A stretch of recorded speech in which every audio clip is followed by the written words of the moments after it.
Hey guys, tonight we're stepping into a Victorian parlour lit by gaslight, where a porcelain bowl sits proudly on the table, not filled with fruit to be eaten, but with plump, shining tomatoes. Yes, tomatoes treated like exotic gems, admired but never tasted. It sounds absurd now, but back then, people weren't sure whether these crimson globes were dinner or death. You probably wouldn't survive in that world. You'd try to make spaghetti sauce and end up being accused of poisoning the neighborhood. So, before you get comfortable, take a moment to like the video and subscribe, but only if you genuinely enjoy what I do here. And hey, let me know in the comments, where are you watching from and what time is it right now for you?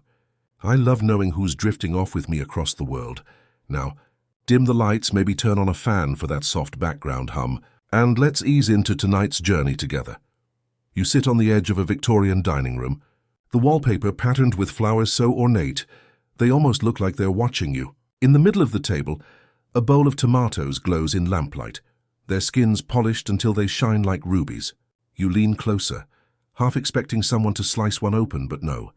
Everyone simply admires them as though a tomato were the latest imported luxury, like porcelain from China or tulips from Holland. The strange thing is, that's exactly how Victorians saw it. Tomatoes were exotic, mysterious, and above all, confusing. Were they dangerous nightshades, cousins of poison? Or were they something miraculous waiting to be understood? Your hand almost twitches with the urge to reach for one, but you stop. Because if you did that in 1850, the room would gasp. Some would mutter about superstition. Tomatoes had a reputation for causing illness. The aristocracy whispered stories of Italians dropping dead after tomato feasts, not realizing it was lead in their pewter plates that poisoned them, not the fruit itself. You hear the clink of forks and knives in the background, but none of them will ever pierce that red flesh. It's decoration, not dinner. And you realize with a wry smile, this is the original look but don't touch policy. Centuries before museums enforced it. Victorian England was a place obsessed with appearances, and tomatoes were perfect for it. You imagine a hostess fluttering around her guests, gesturing proudly toward the bowl saying, "Aren't they marvelous? Imported from the greenhouse just yesterday." Her guests nod approvingly, though secretly they're wondering if the fruit is cursed. It's the kind of social theatre where the props matter more than the plot. And you can't help but think, these people invented Instagram vibes long before the internet existed. Instead of snapping pictures of avocado toast, they just sat around admiring a tomato in a bowl. The air smells faintly of coal smoke, polish and something tart, almost metallic, maybe from the tomato skins themselves. You notice the way the lamplight plays across their smooth surfaces, exaggerating their roundness, like miniature suns resting on a porcelain sky. It's oddly mesmerizing. You wonder how many Victorians stared into those glossy red surfaces, seeing something both alien and alluring. For them, this was a conversation starter, a curiosity, maybe even a dare. Would you eat one? A gentleman might murmur, as though testing bravery. Most would laugh nervously, declining, preferring safety in ignorance. Historians still debate how much of this tomato anxiety was genuine fear and how much was just habit. Were Victorians really convinced that the fruit was poisonous, or did they simply enjoy the drama of pretending? After all, they loved a good spectacle. And a tomato sitting quietly could carry just as much suspense as a ghost story told by firelight. Perhaps they weren't terrified so much as entertained. You feel the room shifting as more guests gather, their boots squeaking against the polished floor. They admire the tomatoes, but their conversations spiral into everything else: fashion, railways, politics. Still, the bowl sits there like a silent guest, more important than it has any right to be. There's comedy in that, isn't there? Imagine being a tomato plucked from the vine, expecting to be part of a salad, and instead being placed on a pedestal like a crown jewel. It's the kind of irony that makes you chuckle quietly, even as the Victorians sip their sherry and sigh about the weather. And then you picture yourself here, surrounded by lace, ticking clocks, and velvet curtains. You feel the strange mix of reverence and ridicule pressing in. The Victorians truly did treat their lives like stage plays, and the tomato was just one of the props. The more you think about it, the funnier it becomes. A society that feared eating a tomato but happily inhaled soot from city chimneys every day. That's Victorian logic for you. Glorious, bizarre, and endlessly amusing. As you let the hum of this parlour settle into you, You notice the tomatoes are more than decoration. They're symbols of suspicion, of spectacle, of the peculiar ways humans grapple with the unfamiliar. And tonight, you get to drift through their world, where every strange belief is just another lullaby in history's long, drowsy song. The parlor fades as you step into the streets outside, cobblestones slick with the evening drizzle. And you notice how the tomato craze doesn't end with decorative bowls on dining tables. It spills into the markets and greenhouses, where Victorians begin experimenting with these red curiosities. You wander past glass panes fogged with condensation, inside which gardeners hover over tomato vines, like nervous parents watching a child's first steps. The plants are finicky, requiring warmth in a country better suited for turnips than tropical fruits, so every blossom feels like a small miracle. You lean close to one of the vines, its leaves smelling faintly sharp, almost medicinal, like something you'd expect in a pharmacy rather than a kitchen. And that's exactly how many Victorians thought of it. The tomato wasn't a food yet, but a curiosity to be cultivated, admired, and sometimes prescribed in the strangest ways. Doctors whispered about its potential to cure ailments, while others muttered that it could cause madness. Imagine standing in a greenhouse, surrounded by plants that half the population thinks are poison, and the other half thinks are medicine. It's like walking through a pharmacy aisle where all the labels are swapped. One gardener in russet wool lifts a tomato with both hands, gently polishing it with a cloth before setting it onto a wooden tray. The gesture feels almost ceremonial, as though he's preparing an offering rather than harvesting produce. You hear him mutter about the difficulty of keeping the vines alive in the damp English climate, grumbling that the fruit was happier under Mediterranean suns. There's humor in his sigh, like a man cursing his cat for refusing to catch mice, forgetting that maybe the cat never signed up for the job. Historians still debate whether Victorians truly believed the tomato to be poisonous, or whether the fear was simply inherited from earlier centuries. After all, the tomato belongs to the nightshade family, which includes some of nature's nastiest toxins.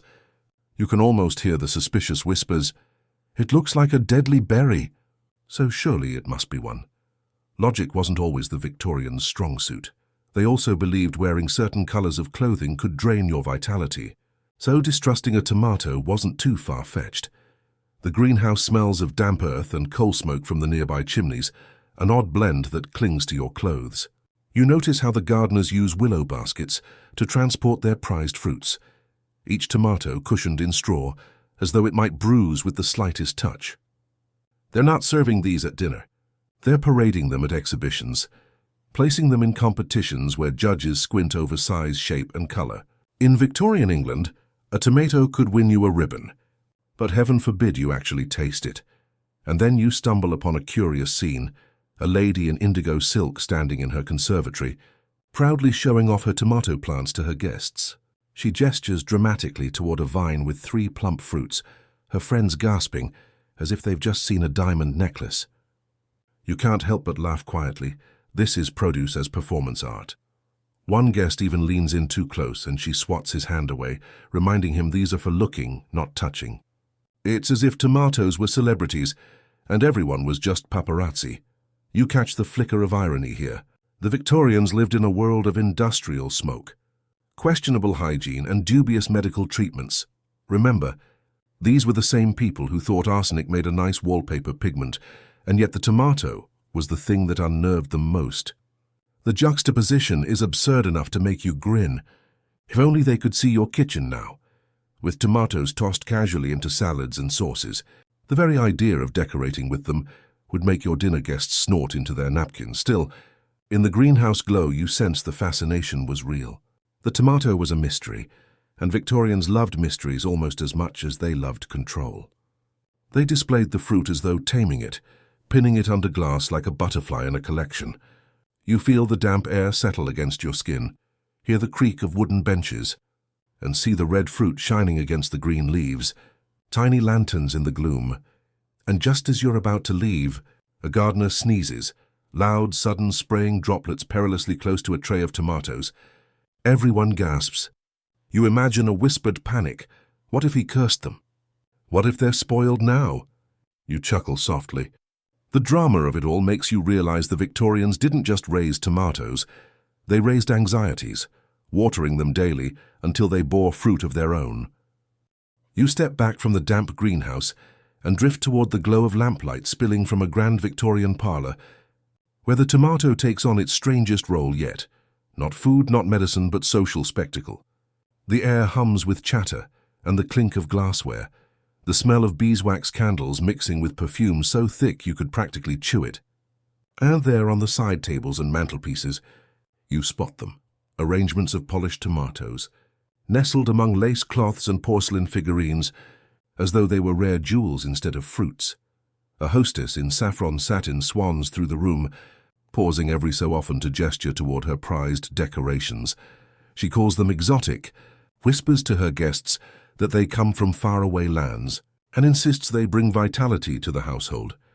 You catch the smirk of one gentleman in teal who clearly doesn't buy it, but he nods anyway. Because in Victorian society, disagreeing with a hostess over her decorative produce could mean social exile. It's like refusing to admire someone's overpriced throw pillows today. Everyone secretly thinks it's silly, but you clap politely. On one mahogany table sits a silver bowl filled with tomatoes so glossy you'd think they'd been polished with butter. Guests cluster around, murmuring admiration, some daring to lift a fruit in their gloved hands. One man squints at a tomato like it's a gemstone, tapping it gently against his ring to test the firmness. You imagine him whispering, "Yes, this one has excellent clarity, flawless cut," as though he's evaluating diamonds at an auction. Historians still debate whether these displays were meant to show wealth, exotic taste, or simply eccentricity, but whatever the reason, the tomato was undeniably elevated beyond its culinary role. You notice a peculiar detail. Some Victorians commissioned glass domes to cover their tomatoes, treating them like museum artifacts.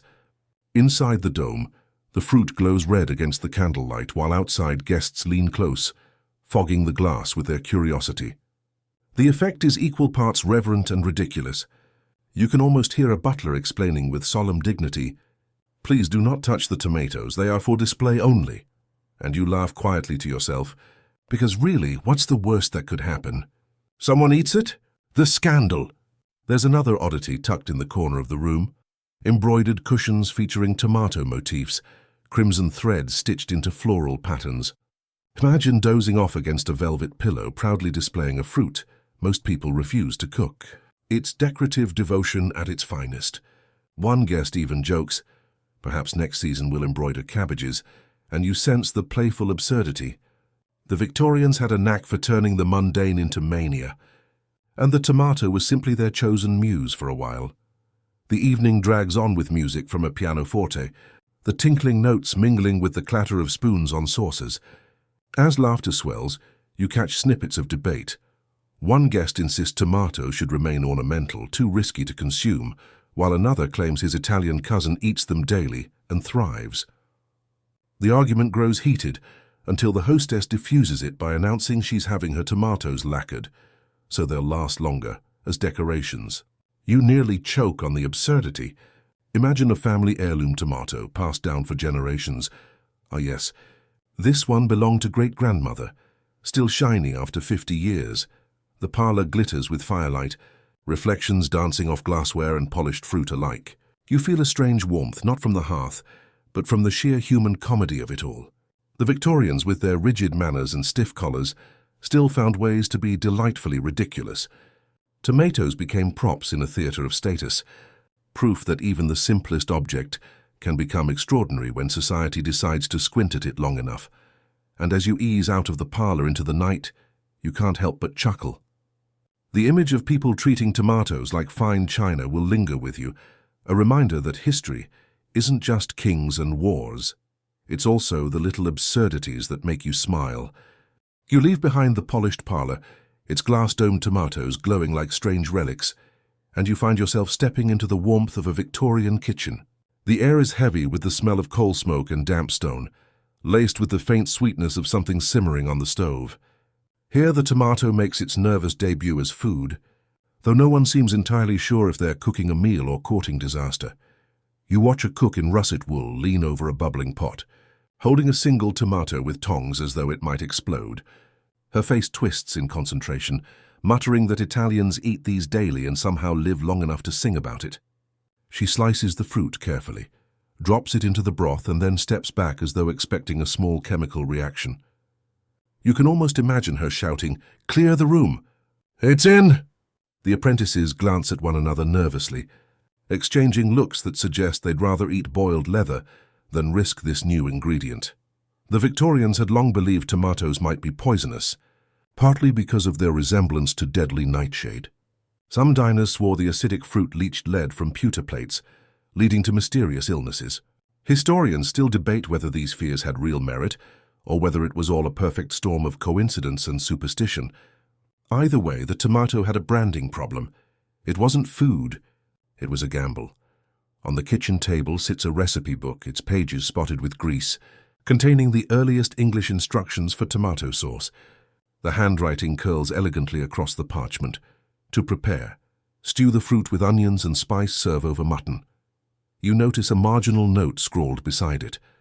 Suspicious. Husband refused. That tiny scribble says more than a whole treatise could.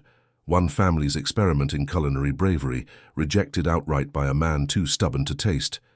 You can almost hear the poor cook groaning. Well, at least the dog liked it. And then there's the comedy of mistakes. One maid confuses sugar for salt and produces a syrupy stew that horrifies the household. Another serves raw tomato slices with vinegar, only to have the diners recoil at the unexpected tang, spitting into napkins when the hostess looks away. Imagine the Yelp reviews. 1 star, my salad attacked me. Yet slowly resistance cracks. A curious gentleman, dressed in indigo waistcoat, tastes cautiously, and his eyebrows lift in surprise. Why, it's pleasant, he admits, though he says it like confessing a scandal. Others follow emboldened, until spoons clink steadily against bowls. The kitchen hums with tentative approval, the tomato earning its first hesitant allies in a culture built on roasts and puddings. The cooks experiment further, tomatoes baked with breadcrumbs, stewed into ragouts, even transformed into a proto-ketchup, thickened with anchovies. You chuckle at the thought of Victorians dunking their mutton chops into an early version of ketchup, smugly declaring it a gourmet delicacy. Somewhere across the channel, an Italian grandmother is shaking her head in eternal disapproval. Still, the kitchen becomes a testing ground for courage. Every bite is tinged with suspense, every swallow a small victory over superstition.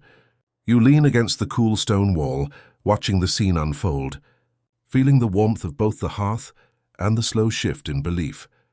And as the evening settles, you realize this is how revolutions often happen, not with trumpets or proclamations, but with hesitant spoons, raised and tasted in kitchens where no one was quite sure if they'd wake up tomorrow. You step away from the smoky kitchens and into a gleaming Victorian dining hall, the kind where chandeliers drip with glass prisms, and every surface reflects a craving for spectacle. The air is thick with perfume and candle wax, and here, tomatoes no longer skulk nervously in pots. They strut proudly onto the table like celebrities in a parade.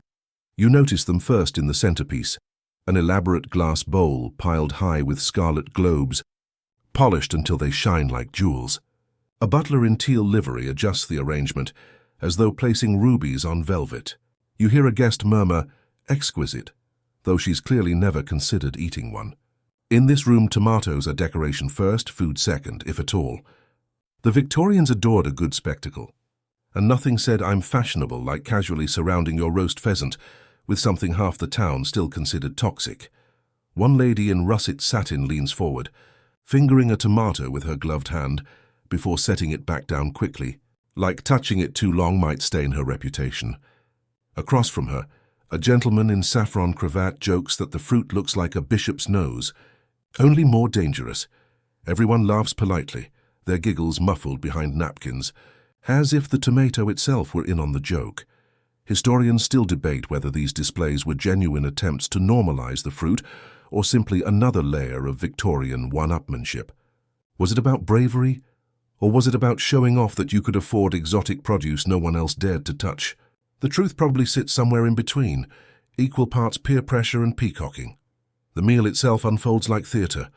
Servants carry in silver trays, each dish garnished with bright wedges of tomato that guests mostly push to the side. One ambitious diner spears a slice, chews with exaggerated calm, and then announces, delightful, while sweating profusely. You can almost picture his inner monologue. This is fine. This is not poison, I hope. Meanwhile, the hostess beams, thrilled that her daring decorations have sparked both whispers and applause. You can't help but imagine modern equivalents. It's like hosting a dinner party today and insisting everyone eat crickets dusted in paprika, because you read it's sustainable. Some guests nibble politely, others panic internally, but everyone pretends it's perfectly civilized. The room's absurdities pile higher with each course. Tomatoes carved into roses decorate puddings. Tiny cherry tomatoes, newly fashionable imports, dangle on skewers like ornaments on a tree. One servant drops a bowl, sending crimson fruit rolling across the marble floor. A dog darts forward, seizes one, and trots triumphantly under the table. Gasps ripple around the room as though canine collapse is imminent, but the dog merely crunches happily. Somewhere a cook probably whispers a prayer of gratitude. The tomatoes remain mostly uneaten, but that hardly matters. Their job is not to nourish, it's to shine, to dazzle, to make the evening sparkle with novelty. You feel the odd mix of reverence and ridiculousness that defines so much of Victorian life. Half superstition, half spectacle. And as the evening ends, the guests step out into the night air, still buzzing about the daring hostess with her scarlet decorations. The tomatoes sit abandoned on silver platters, their skins dulling under candlelight, but their reputation grows inch by inch toward acceptance. You leave the echo of clinking glasses and slip into the quieter corners of Victorian life, places where the tomato was no longer perched on silver platters, but lurking in medicine cabinets, scribbled into recipes for health cures. The Victorians, after all, loved to experiment with remedies, sometimes with the zeal of a modern influencer, hawking detox teas. You see an apothecary's shop, dim and dusty, shelves stacked with glass jars filled with powders, tinctures and dried herbs. And there, nestled between laudanum and licorice root, sits a small bottle labeled in spidery script. Tomato extract. The claim? It could cleanse the blood, soothe the liver and brighten the skin. Basically, the 19th century version of a superfood smoothie. One physician even wrote, that tomato syrup was an antidote to the sluggish humors, which sounds like an excuse to sneak ketchup into everything. Of course, not everyone agreed. Some doctors warned that tomatoes were too acidic, too heating, too suspicious to be good medicine. A pamphlet from the time urged readers to beware of tomato fever, insisting that excessive consumption led to gout, melancholy, or even my favorite, excessive daydreaming. Imagine blaming your zoning out in a boring meeting on last night's salad. Historians still debate whether Victorian doctors genuinely believed in the tomato's healing powers, or were simply riding the wave of novelty. Was it science, superstition, or marketing with a touch of red gloss?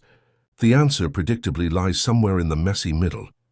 You picture a physician adjusting his indigo waistcoat while scribbling prescriptions with one hand and winking at the grocer with the other. And the patients? They were game for anything. You hear a woman in teal shawl gulping a spoonful of tomato tonic, grimacing as though she just swallowed liquid regret. Fireman in russet waistcoat complains that his gout hasn't improved, but he does admit his cheeks look rosier. You almost laugh because it's like today's vitamin gummies. Do they work or do they just taste slightly better than despair? There were even home recipes. Housewives would simmer tomatoes with molasses and vinegar to create syrup said to cure summer ailments. Others smeared crushed tomatoes on their skin as poultices, hoping the fruit's scarlet essence would draw out impurities. Somewhere in this you can see the Victorian spirit, equal parts creativity, desperation, and a willingness to smear dinner on your face if someone swore it worked. The contradictions pile up. Some called tomatoes the apple of health, while others muttered about the devil's fruit. You find yourself shaking your head at how often food toggles between miracle and menace. Remember when margarine was supposed to save us? Yeah, how's that working out? In one particularly surreal moment, you picture a Victorian doctor confidently telling a crowd that tomatoes would prevent cholera, while outside, his patients cough in the mud. Confidence, it seems, was the real medicine on sale. And yet, bit by bit, these medicinal claims did something important. They coaxed the tomato out of pure suspicion and into daily conversation. If it could heal, perhaps it wasn't deadly. If it was tonic, perhaps it was tolerable. Even if the science was shaky, The shift in perception was real. As the lamps in the apothecary dim, you realize you're standing in the middle of one of history's strangest contradictions. A fruit once feared as poison was now bottled as cure. And you can't help but wonder if the Victorians were laughing too, or just too busy swallowing their tomato syrups to admit it. You leave the faint smell of vinegar and molasses drifting from the apothecary, and soon your steps carry you into a Victorian garden, a place where the tomato had finally found a stage, though not in the kitchen. Here, among primroses and roses, the tomato appeared as an ornamental plant, a splash of red against the deep greens of boxwood hedges. Victorians, obsessed with status displays, treated tomato vines almost like exotic parrots, loud, unusual, and meant to impress guests rather than feed them. Picture the scene.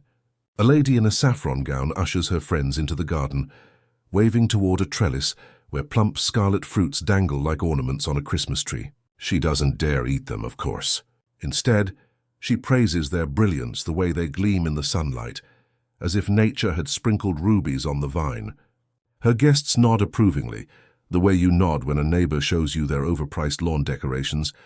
You don't get it. But you can't look away. Some wealthy Victorians even grew tomatoes in glass conservatories, treating them like tropical treasures. The warmth of glass houses meant the plants could survive chilly English evenings, their fruits glowing against condensation-streaked windows.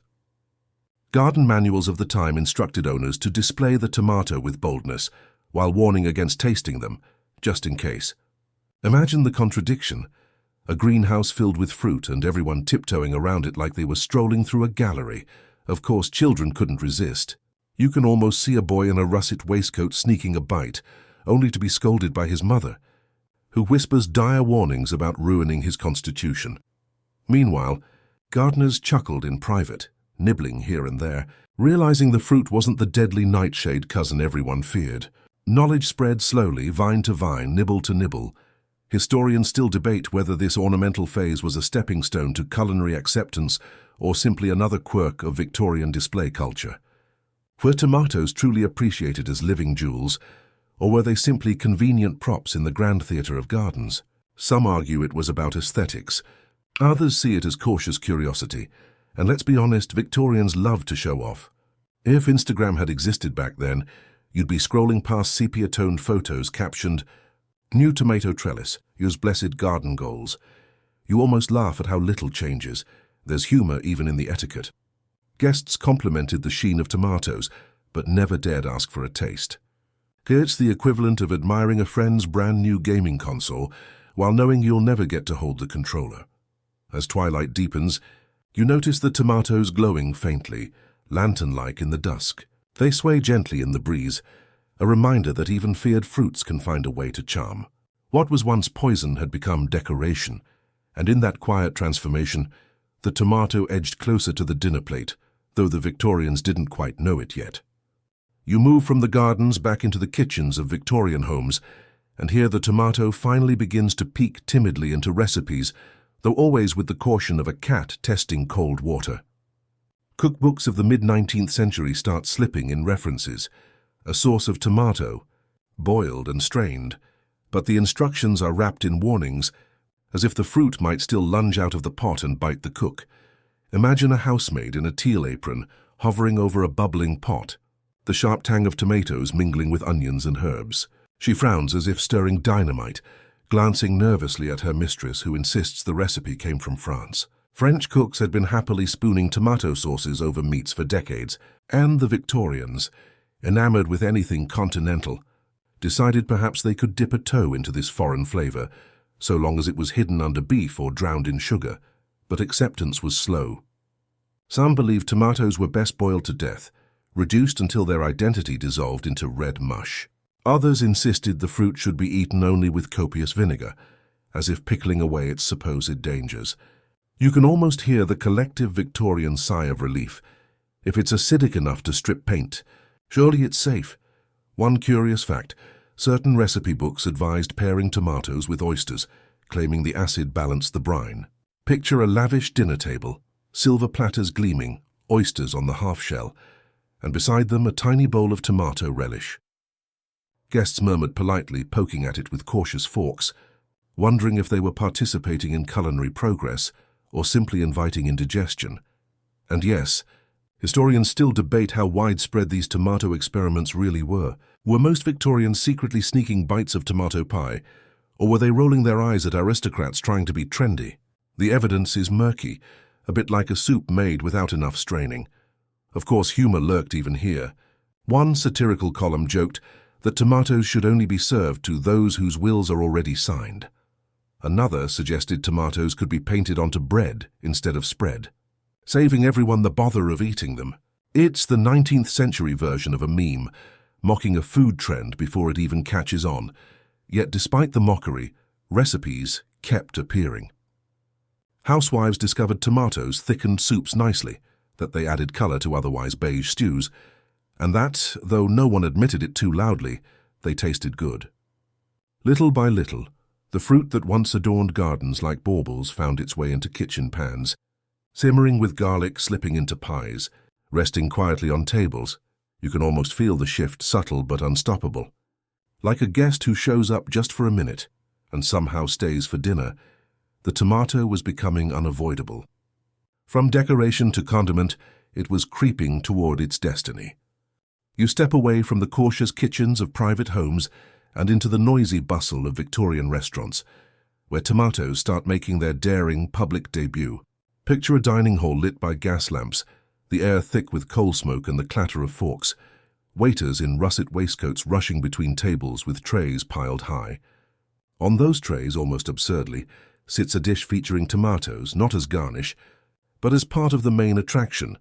For diners used to pale puddings and roasts the color of damp cardboard, the splash of red must have looked shocking, maybe even indecent. Some patrons leaned forward, eyebrows raised, whispering as though scandal had just walked through the door. "Is that a tomato?" Others pretended to act worldly, nodding gravely as they speared a slice, though you could see their knuckles whiten around the fork like they were wrestling fate itself. Restaurants loved the drama. Menus began advertising exotic tomato sauces, as if they were serving a dangerous thrill for adventurous eaters. Tomato curry even appeared in some establishments, a sign of Britain's colonial entanglements and culinary borrowing.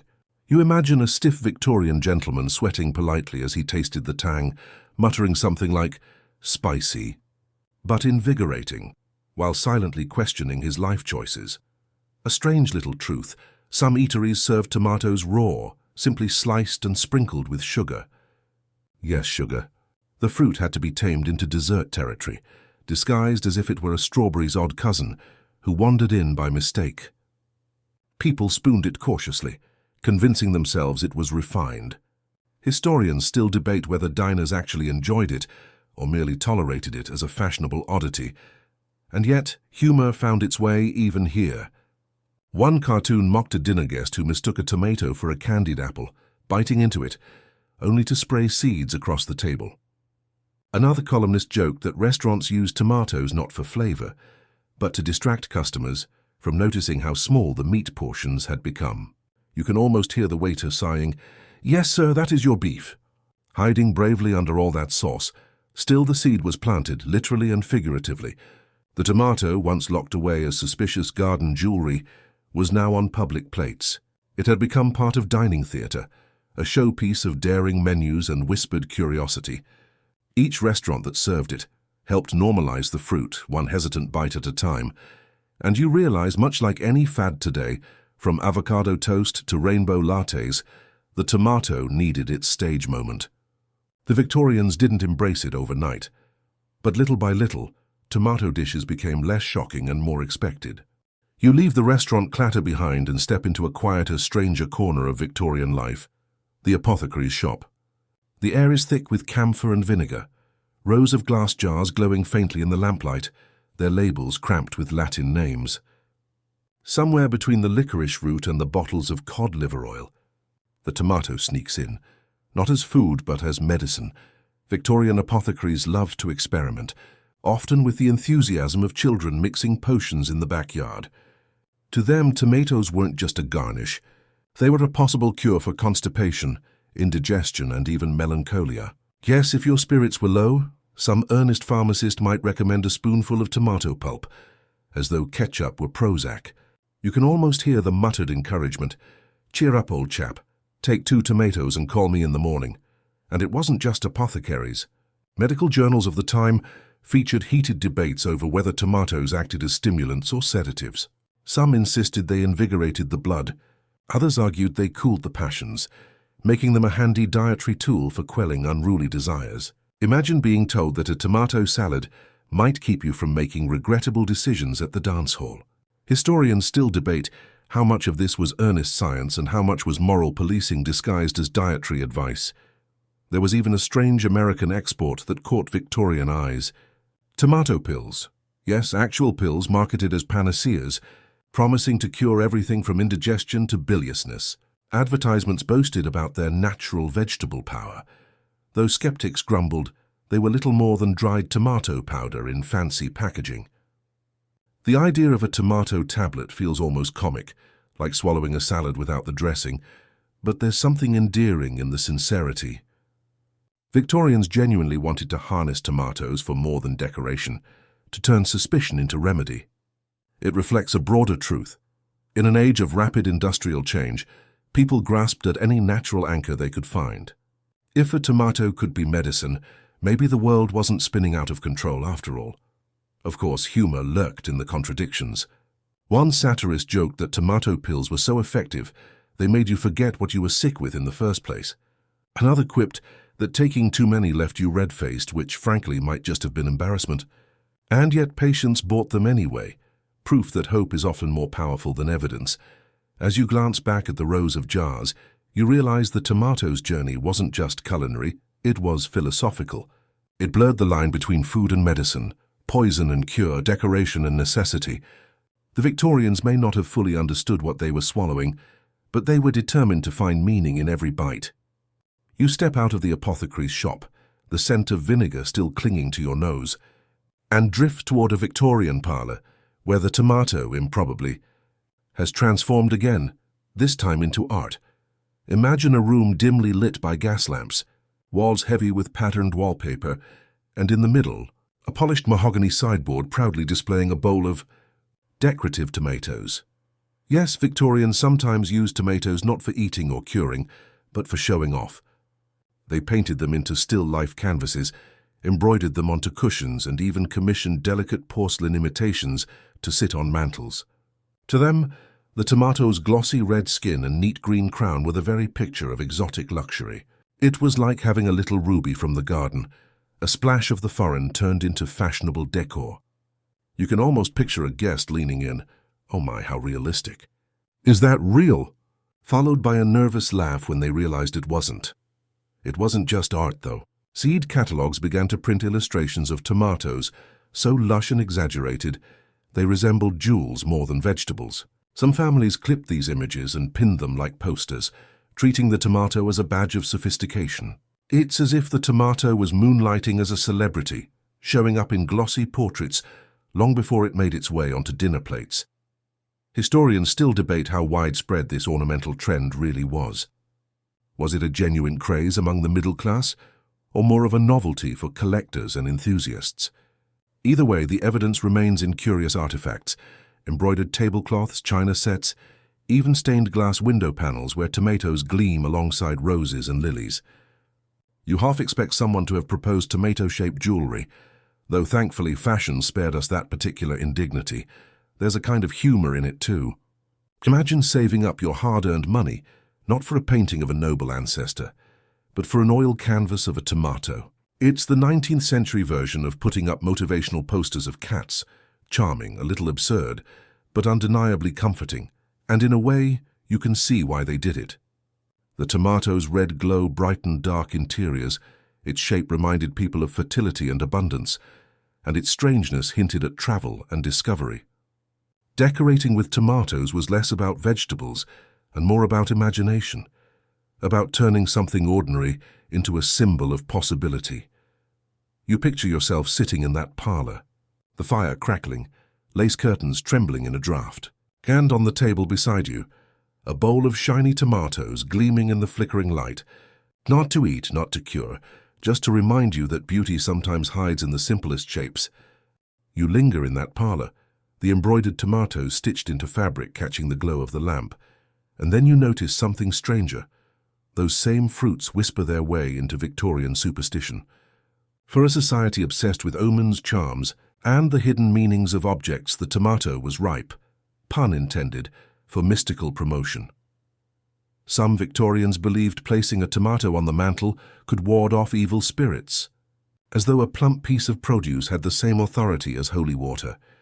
Others tucked dried tomatoes into sachets, claiming the red pulp carried protective energy. It's the kind of thing that makes you wonder if someone once said, "Yes, Gerald, I survived the cholera outbreak because I carried a tomato in my waistcoat pocket." You imagine the looks they must have gotten when it inevitably squished. The tomato's vibrant red was thought to mimic blood, and therefore life itself. That connection made it a symbol of vitality, fertility, and in some circles, good fortune. Some even linked it with love magic. Leave a tomato on your windowsill under the full moon, and supposedly your romantic prospects improved. Historians still debate whether these were widely practiced beliefs or just localized folklore that got exaggerated in retellings. And of course, with spiritualism sweeping Victorian drawing rooms, mediums occasionally worked tomatoes into seances. Picture the absurdity. People sitting in a dark parlor, holding hands, waiting for a knock from the other side, while a tomato sits solemnly in the center of the table like an honorary guest.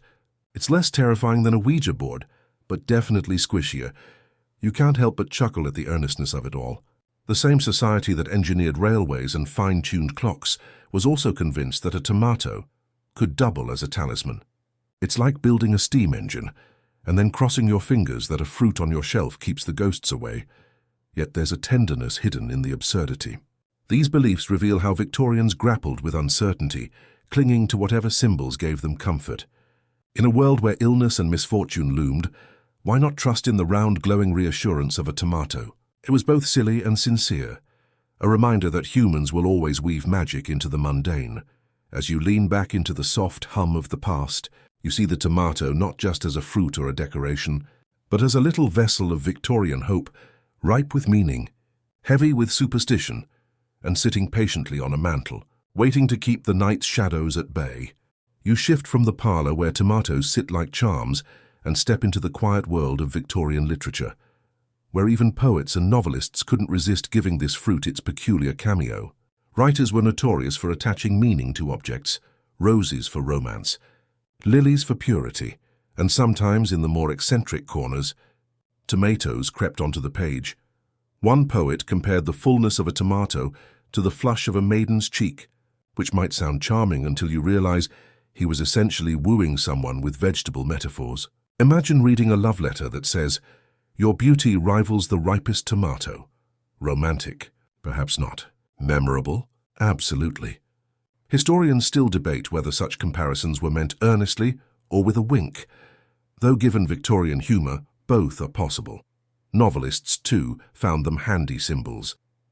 A tomato on a dining table might signal prosperity, since only households wealthy enough to buy exotic produce could flaunt them.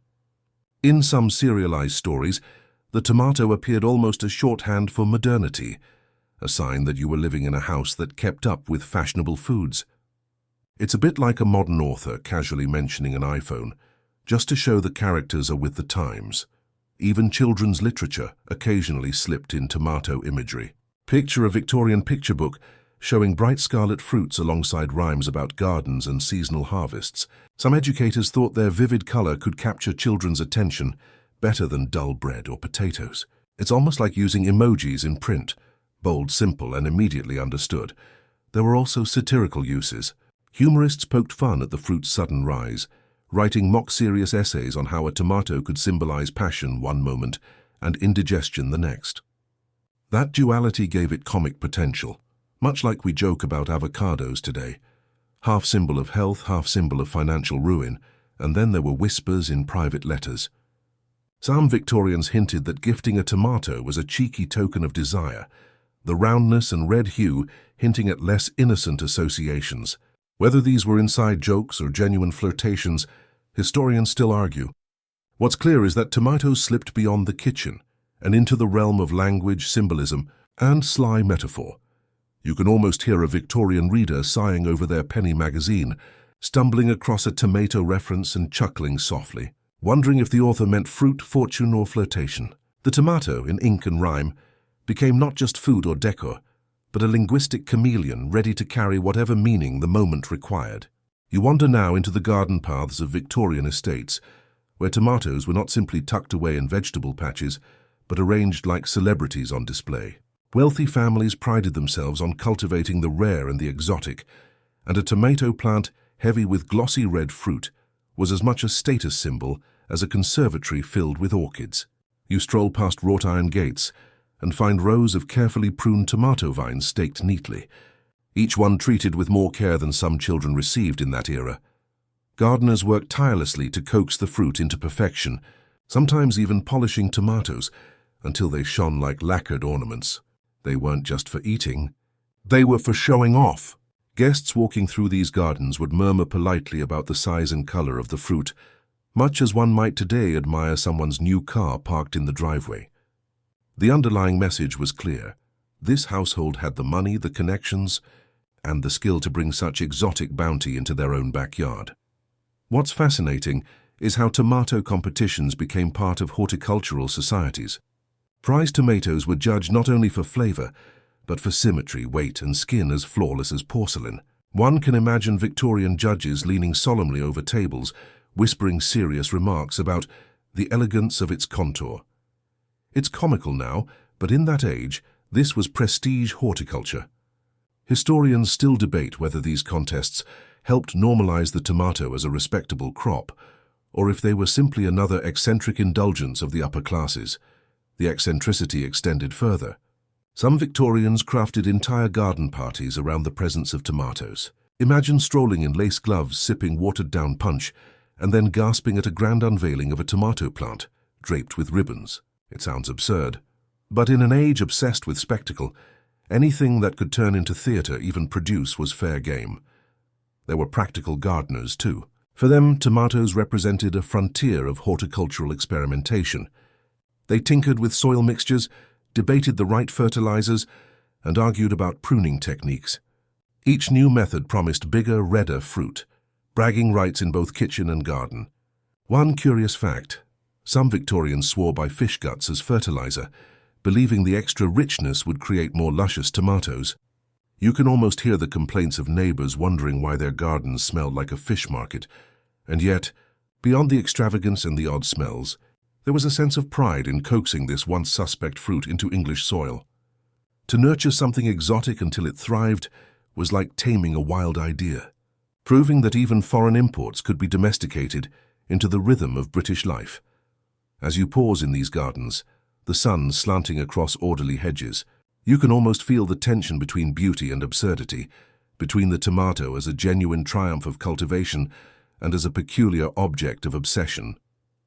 Its glossy skins gleam like jewels in the leaves, and you sense that here, among roses and lilacs, the tomato had claimed its strange place in Victorian imagination. You drift now from the manicured gardens into the parlors and studios where Victorian creativity found yet another way to celebrate the tomato. Imagine stepping into a sitting room where velvet drapes filter the sunlight, and every surface is crammed with curiosities, china figurines, embroidered cushions, and yes, even the occasional tomato immortalized in art. Painters began to include them in still lifes, often arranging them alongside grapes, peaches, and wine goblets, as if to declare, this fruit has finally arrived at the cultural table. The tomato appeared in decorative crafts too. Some amateur embroiderers stitched plump red tomatoes into patterns on linens or fire screens, their stitches forming glossy orbs that looked strangely proud among roses and daisies. In certain households, even wallpaper motifs echoed the shape of tomatoes, though the Victorians might have called them exotic fruits to soften their oddity. You can almost picture guests glancing at the walls and wondering if those red orbs were berries, cherries, or something more daring. What's delightful is how artists leaned into the tomato's duality. On the one hand, it represented abundance, with its rich, fleshy fullness suggesting fertility and prosperity. On the other, it was still tinged with danger, the fruit of foreign soil once accused of poison. That tension made it fascinating to depict. Historians still debate whether Victorian artists consciously used tomatoes to symbolize temptation and risk, or whether they were simply delighted by a new splash of color on their palettes. Humor, of course, slips in here. You imagine some earnest painter laboring over a canvas of perfectly round tomatoes, only for his patron to sniff and say, "Yes, but do you have anything with grapes?" Or a hostess showing off her embroidered tomato cushions while whispering to her guests, "Don't sit on them." The threadwork is delicate, as though the fruit might bruise if pressed too hard. The tomato even crept into children's storybooks, where illustrations sometimes showed mischievous sprites playing among oversized fruits. The Victorians adored whimsy, and the tomato's bold shape lent itself to fairy tale exaggeration. Picture tiny fairies rolling a tomato like a ball across a meadow of painted pages. A visual delight for young readers. As you sit in that parlor, surrounded by ornate furniture and oil lamps, you feel how deeply the tomato had worked its way into the Victorian imagination. No longer merely food or feared poison, it had become a symbol, a motif, a splash of red, woven into the tapestry of domestic life. It was absurd and lovely all at once, a reminder that sometimes culture elevates the strangest objects into icons. You linger a little longer, and soon the parlor doors give way to the quieter corners of the Victorian household. The cabinet of curiosities, the medicine shelf, the drawer where remedies both sensible and ridiculous were kept. It's here the tomato turns into something even stranger. Medicine. Yes, at some point in the 19th century, people began prescribing tomato extracts and concoctions for ailments ranging from indigestion to melancholia of the spirit. Imagine coughing your lungs out and being handed not laudanum, not mint tea, but a syrupy spoonful of tomato essence. You'd be polite, but deep down you'd know, this is basically ketchup in disguise.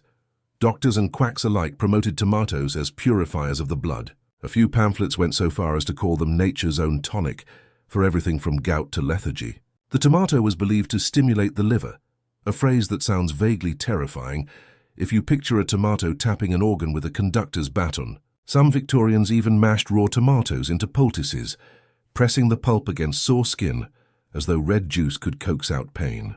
Historians still debate how much of this was genuine experimentation versus marketing fluff to sell more exotic produce. Of course, humor bubbles up naturally in these practices. You can't help but imagine a Victorian mother saying, "Drink your tomato elixir, dear. It will cure your boredom," while her child grimaces as if tasting liquid sunshine gone sour. Or a gentleman insisting his vigor returned because of tomato pills, when in truth, he just needed to stop drinking gin for breakfast. The line between placebo and progress was always blurry, and yet hidden within these peculiar remedies was a kernel of truth. Tomatoes are packed with vitamins, though the Victorians had no vocabulary for that. They just knew they felt different after eating them, and so the leap to medicine seemed natural. The irony is that while some remedies were little more than expensive sauces, others hinted at real nutrition, a rare moment when superstition and science shared a tomato-scented handshake. As you glance back at that medicine shelf, dusty and cluttered with bottles, you feel the blend of desperation and curiosity that fueled such practices. The Victorians feared illness like a stalking shadow, and if a bright red fruit promised even a shred of relief, they were willing to believe. The tomato had become more than food, more than decor.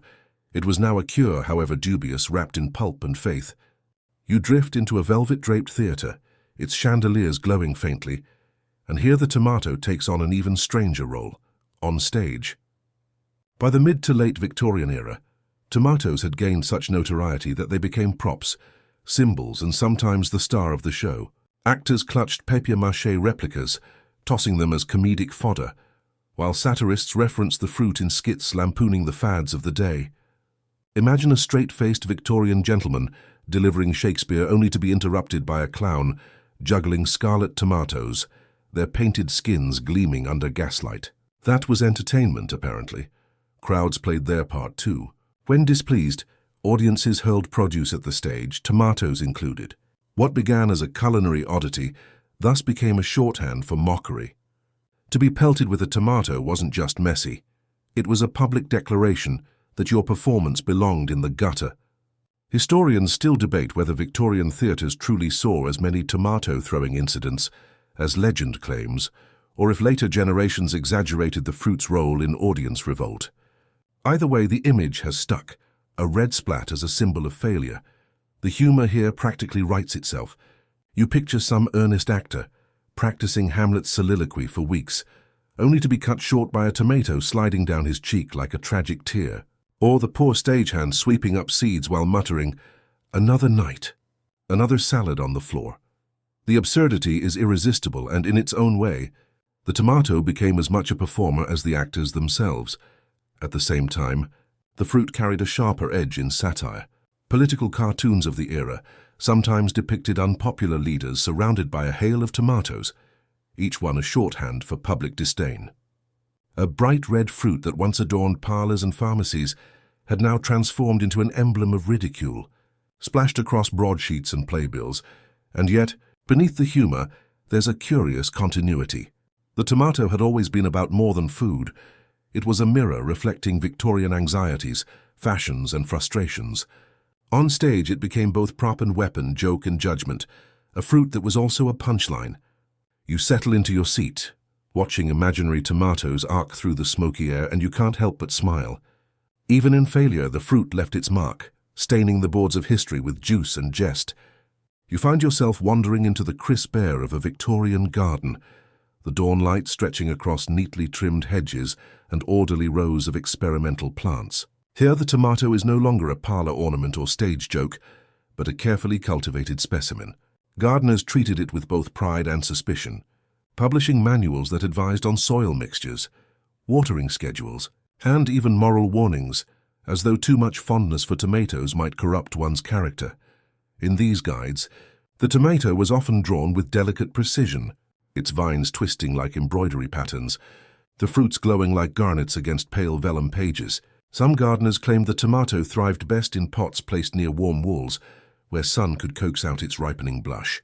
Others insisted that the plant was temperamental, prone to sulking if overwatered, or to sudden melancholy, wilt, a term that sounds more like an opera than a horticultural diagnosis. And then there were the bizarre side notes, tips suggesting that tomatoes warded off insects simply by their scent, or that they might absorb unwholesome airs, protecting the household from miasma. You can almost hear a Victorian matron declaring, "Place a tomato plant by the nursery window, and the children shall sleep, untroubled." Historians still debate whether such beliefs were rooted in genuine observation or just wishful thinking dressed in botanical Latin. The humor practically writes itself. Picture a stern gardener lecturing his apprentice. "Young man, these tomatoes must be shielded from scandal as well as slugs," or a proud gentleman showing off his greenhouse, only to mutter in panic when his tomato leaves droop slightly, as if the fate of his reputation hung on the angle of a stem. Yet behind the fuss lies a more serious truth. Cultivating tomatoes in the Victorian era became a badge of refinement, proof that one could master both nature and novelty. Seeds traveled with merchants, cuttings passed between neighbors, and recipes slowly trickled into domestic kitchens. Every pot of tomatoes on a windowsill carried whispers of faraway lands, global trade and shifting tastes. You linger in the garden a moment longer, inhaling the damp earth and the faint sharpness of tomato leaves. Here, in this intersection of science, superstition, and status, the tomato blossomed not just as a plant but as an idea, one that would creep steadily closer to the dinner table, even as Victorians continued to argue whether it belonged there at all. You follow the faint scent of coal smoke into the heart of a Victorian kitchen, where the hearth glows and copper pots dangle overhead, catching the flicker of firelight. The cook, sleeves rolled up, looks at a basket of tomatoes as though it were a dare rather than an ingredient. In this age, tomatoes were inching their way into recipes, gingerly, with suspicion, yet still often relegated to the category of curiosities. Imagine the cook hesitating before slicing into one, its skin taut and gleaming like a jewel, only to wince at the gush of juice. To Victorian sensibilities, this wetness seemed almost indecent, too vivid, too messy. Some recipes advised boiling the tomato to submission, turning it into a pulp, before daring to mix it into soups or sauces. Others recommended pairing it with onions and vinegar, disguising its boldness under a cloak of stronger flavors. There were cookbooks that praised tomatoes as exotic novelties, ideal for impressing dinner guests with their foreign flair. Yet side by side were stern warnings from household manuals that too much tomato might upset digestion, inflame the blood, or stir unrestful humors. Historians still debate whether these warnings reflected genuine medical concern or simply cultural unease with a food that refused to behave like a turnip. The humor, of course, is irresistible. You can picture a Victorian dinner party where a tomato dish arrives at the table, only for half the guests to recoil theatrically, clutching handkerchiefs while the others lean in daringly, whispering, "I hear it tastes tangy," or the anxious host pacing, muttering, "Please, for heaven's sake, just eat the soup and pretend it's beetroot." And yet, despite the suspicion, the tomato persisted. Travelers brought back recipes from Italy and France, where tomatoes already reigned supreme. These whispers of Mediterranean kitchens began to infiltrate Victorian tables, slowly shifting the perception from danger to delicacy. You watch as the cook finally stirs diced tomatoes into a bubbling pot, the steam carrying a scent both unfamiliar and promising. It is here in kitchens like this that the future of the tomato was forged, not through science or superstition, but through taste, trial, and the slow surrender of skepticism. You drift from the smoky kitchen into the glow of a grand Victorian dining room, where chandeliers drip with crystals and the table stretches endlessly under white linen. At the center of all this pomp sits something deceptively simple: a silver platter of tomatoes, arranged not as food but as spectacle. Here, the fruit had crossed the threshold into status symbol, an edible ornament that whispered wealth more loudly than it offered nourishment. Victorian hosts loved to dazzle their guests with dishes that were less about taste and more about theater. Imagine a tiered centerpiece, pyramids of polished tomatoes balanced like rubies, surrounded by sprigs of parsley for dramatic effect. These were not always meant to be eaten. They were conversation starters, proof that the household had access to greenhouses or imported produce, luxuries beyond the reach of the average family. You can almost hear the whispers, "My word. Look at those. Fresh off the vine." In February, it was the 19th century equivalent of flexing an exotic car in your driveway. Historians still debate whether the tomato's symbolic power came from its scarcity, its bold color, or its sheer novelty in a landscape of potatoes and cabbage. Whatever the reason, the Victorians leaned into it with gusto. The humor writes itself. Picture a stiff dinner guest trying to spear a tomato from the display, only to have the entire arrangement collapse into his lap, or the host desperately praying the fruit wouldn't roll off the platter and onto the velvet carpet. And somewhere, a servant muttering, "All this trouble for something you can't even pickle properly." Yet beneath the pageantry, the tomato was making headway. Bit by bit, dishes shifted from display to actual consumption. Soups, sauces, even pies. The aesthetic gave way to appetite. And what began as a prop at the center of the table began to creep onto the plates themselves. You lean back, hearing the clink of silverware and the polite laughter of dinner parties long gone. And you realize that the tomato had achieved what few foods manage. It became both art and sustenance. A decoration that eventually demanded a bite. You slip away from the glittering dining room and find yourself in the dim corridors of a Victorian apothecary, where shelves sag under jars of powders, syrups, and bottled cures. And there, tucked between vials of questionable tonics, you notice something that seems out of place: a jar labeled tomato extract. Yes, in the 19th century, the fruit had a second career, this time as medicine. Victorian thinkers loved the idea that anything so vivid, so full of juice, must surely hold miraculous powers. Doctors prescribed tomato-based pills for indigestion, constipation, and even melancholy, as though one swallow of pulp could brighten the gloom. Some pamphlets promised that tomatoes could purify the blood, which sounds suspiciously like a marketing ploy dreamed up by a farmer desperate to sell more crops. The irony? Many of these so-called remedies were cooked up by patent medicine companies, which churned out pills with more filler than actual tomato. Historians still debate whether Victorians actually felt healthier, or whether the placebo effect worked overtime, convincing patients that a tomato capsule was as good as a doctor's visit. You can't help but chuckle. Imagine a 19th-century gentleman solemnly swallowing his tomato pill each morning, convinced it will ward off everything from headaches to heartbreak. It's the wellness shot of its era. Except instead of kale and turmeric, it's the humble tomato dressed up as a miracle cure. And somewhere, a pharmacist probably laughed all the way to the bank. There's a curious fact, though. Tomatoes do contain compounds like lycopene, which modern science recognizes as beneficial for health.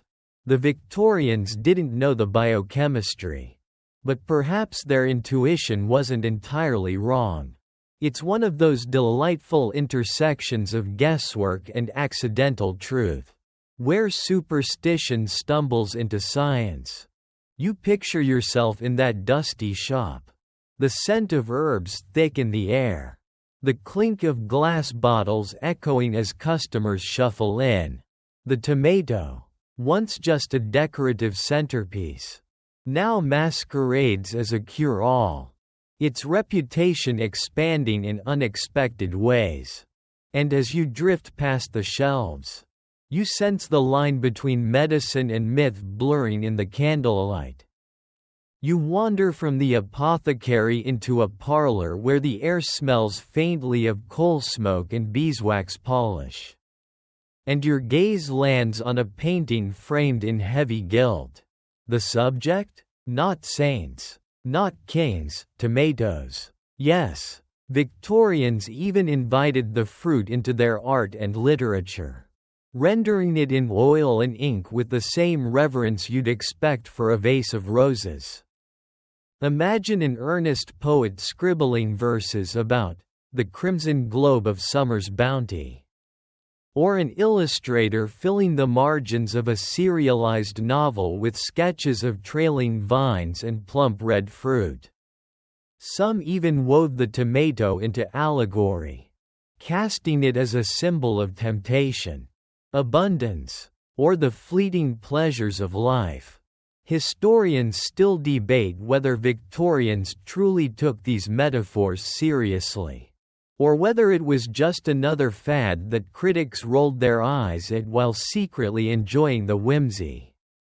There's something oddly touching about it.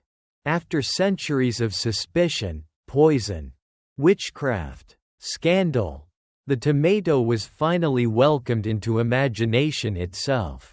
To see it nestled in a still life beside grapes and pears meant it had graduated from the margins of society to the heart of domestic pride.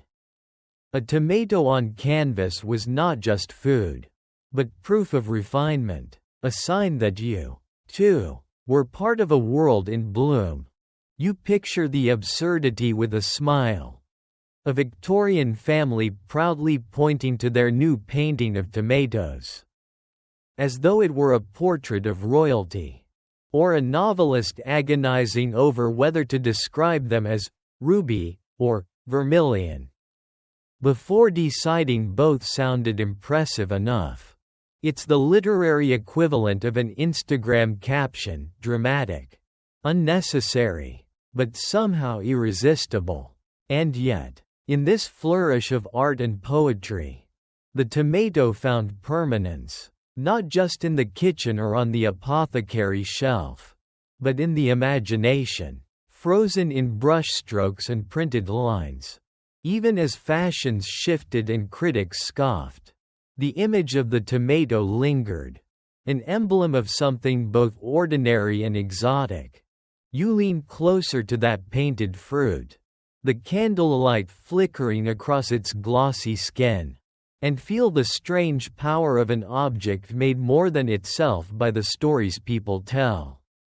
The tomato, once mocked and feared, now gazes back at you from canvas and verse. Oddly dignified, you follow the painted tomato right out of the parlor and into a cavernous hall buzzing with voices, the sound echoing off glass and iron. This is a Victorian exhibition, the kind where people shuffled through aisles of marvels, gawking at steam engines, Egyptian artifacts, and, yes, occasionally, tomatoes. Imagine a fruit that had once been whispered about in fear now proudly displayed beside telescopes and sewing machines. As if to say, behold, civilization is complete. Here, under vaulted glass, the tomato became a spectacle. Some exhibitors placed them in glass cases, polished to a shine, while others presented towering plants laden with fruit, their vines staked dramatically as though ready for a royal portrait. Spectators craned their necks, murmuring about the New World delicacy, as if it had just arrived on a ship rather than sprouted in their neighbor's garden. Historians still debate whether these displays were more about science, agriculture, or pure novelty, but you can almost hear the vendors boasting. Step right up and see the miracle fruit that conquered Europe's fears. And of course, the Victorians couldn't resist turning it into theatre. Pamphlets praised the tomato's elegant form and sanguine hue, while gardeners competed for the fattest specimen, hoisting it up like a champion boxer. The absurdity lingers. You picture people applauding for a tomato the way we might clap for a fireworks show. There's comedy in the seriousness of it all. Picture a stiff gentleman jotting notes in his ledger.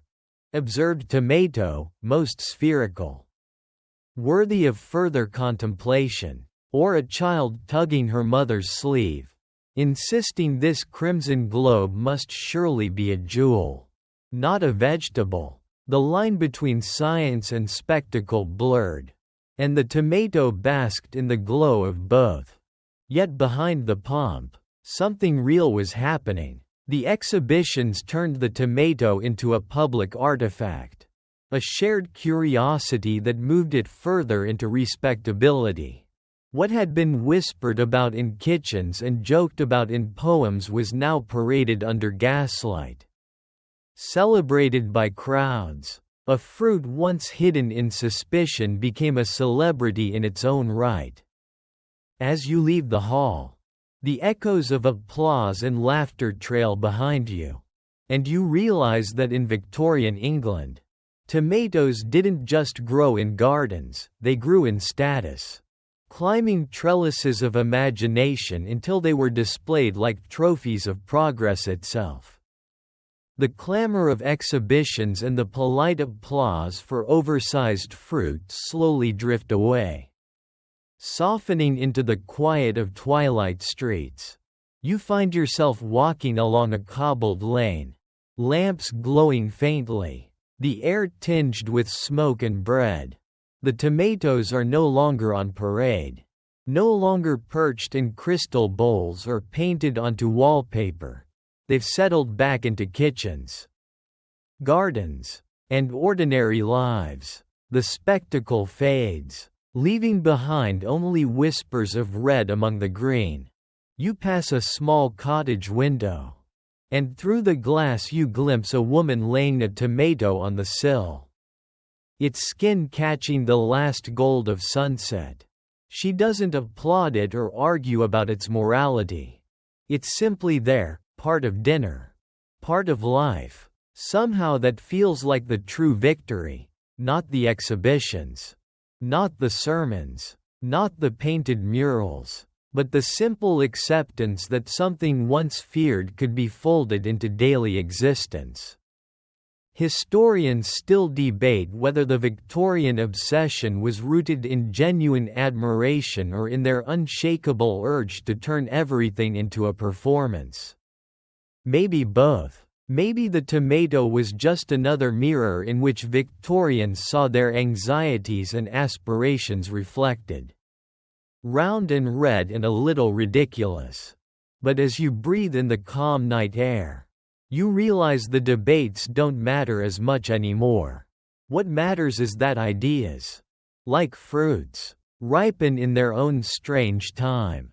The absurdities linger in memory, the tomato worn like jewelry, measured on scales, feared as poison, then hailed as progress. Each stage a costume in the play of history.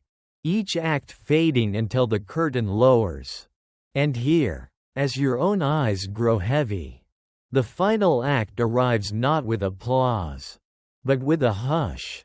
The tomatoes dissolve into softer shapes now. Less fruit and more symbols, of change, of acceptance, of how even the most ordinary things can pass through fire, ridicule, and fashion only to end up quietly indispensable. They blur at the edges, like lanterns dimming, like voices softening at the end of a long story told by the fire. Your breath slows, steady as the ticking of a Victorian clock somewhere in the distance. The streets blur into mist, the lamps into stars. You feel the weight of blankets, yes, the same ones Hypnos might have hated, settling warmly over you. The story thins into threads, then into whispers, then into nothing at all. Let yourself sink. Now, the fruit has ripened, the tale has ended, and the night gathers you gently into its arms.